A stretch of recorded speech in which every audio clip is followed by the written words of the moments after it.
અને સરકાર માત્ર જાહેરાતો કરે અને આપે ઠનઠન ગોપાલ।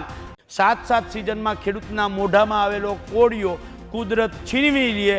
ઉદ્યોગપતિઓના તમે 69 લાખ કરોડનો ફાયદો કરાવી શકતા હોવ।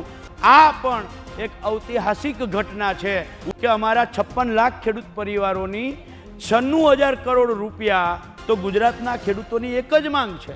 10,000 કરોડ રૂપિયાનું જે પેકેજ જાહેર થયું છે, માત્ર 96,000 કરોડ રૂપિયાનું દેવું છે અને આ દેવું સંપૂર્ણપણે માફ કરવામાં આવે। જે ઐતિહાસિક પેકેજ જાહેર થયું છે, મારે ફોનોમાં ભાજપના પ્રવક્તાઓને હું સાંભળતો તો ઉછળીને કહેતા હતા કે હે સરકાર,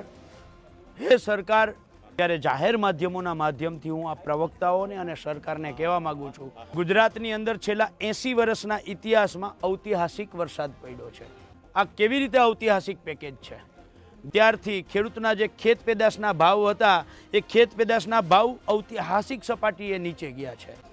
ગુજરાત અને ભારતમાં છેલ્લા 11 વર્ષથી જ્યારથી તમારી આ ડબલ એન્જિનની સરકાર બેઠી છે, 4 ગણા વધ્યા છે। એ ઐતિહાસિક સપાટીએ, હાઈ સપાટીએ ગયા છે। ખેડૂતની ખેત ઉત્પાદન માટે દવા, ખાતર, બિયારણ, ખેત ઓજાર, ડીઝલ, મજૂરી, ગુજરાતમાં પાક વીમા યોજના બંધ કરો। આ પણ એક ઐતિહાસિક ઘટના છે।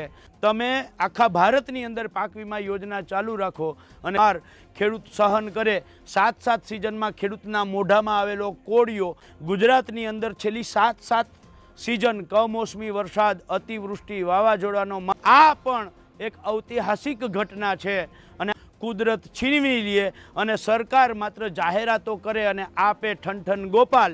વર્ષની અંદર નરેન્દ્ર મોદી સરકારમાં ઐતિહાસિક ઘટનાની વચ્ચે એક બીજી ઐતિહાસિક ઘટના કહેવા માગું છું, અથવા તો રાઇટ ઓફ કર્યા। એટલું જ નહીં, જે રીતે ઉદ્યોગપતિઓના 25 લાખ કરોડ રૂપિયા માફ કર્યા અને 22% એટલે કે 8% કોર્પોરેટ ટેક્સ ઘટાડ્યો। 11 વર્ષની અંદર કોર્પોરેટ ટેક્સ જે 30% હતો એ ઘટાડી, આ ટેક્સ તમે ઘટાડ્યો, 11 વર્ષનો હિસાબ કરો 4 લાખ કરોડ હિસાબે, તો તેના કારણે દર વર્ષે 4 લાખ કરોડ રૂપિયા જે ઉદ્યોગપતિઓ પાસેથી ટેક્સ આવતો હતો, આ પણ એક ઐતિહાસિક ઘટના છે। જેવી રીતે 44 લાખ કરોડ રૂપિયા પરોક્ષ રીતે તમે ઉદ્યોગપતિઓને સહાય કરી, જતા કર્યા। 44 લાખ કરોડ રૂપિયા 11 વર્ષની અંદર ટેક્સના કારણે જતા કરીને બંનેનો સરવાળો કરી 30 લાખ કરોડ રૂપિયા રાઇટ ઓફ અથવા તો માફ કરી અને આ પણ એક ઐતિહાસિક ઘટના છે। એટલે આ ગુજરાતનો ખેડૂત દેવા માફીની માંગ શું કામ કરે છે? અને 69 લાખ કરોડ રૂપિયા ઉદ્યોગપતિઓની ફેવરમાં તમે મદદ કરી, તો ગુજરાતના ખેડૂતોની એક જ માંગ છે કે ઉદ્યોગપતિઓના તમે 69 લાખ કરોડનો ફાયદો કરાવી શકતા હોવ। માત્ર 96,000 કરોડ રૂપિયાનું દેવું છે।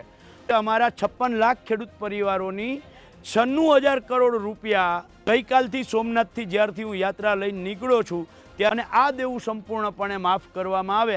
આ એક જ માંગ હતી અને આ વાત જો સરકાર સાનમાં સમજી જાય, ખેડૂતો જે માંગે છે એમાં સરકાર સમજી જાય, ત્યારથી ખેડૂતોનો એક જ સૂર છે, કાં તો ખેડૂતોનું દેવું માફ, નહીતર ભાજપ સાફ। તો સારું છે। જય જવાન, જય કિસાન।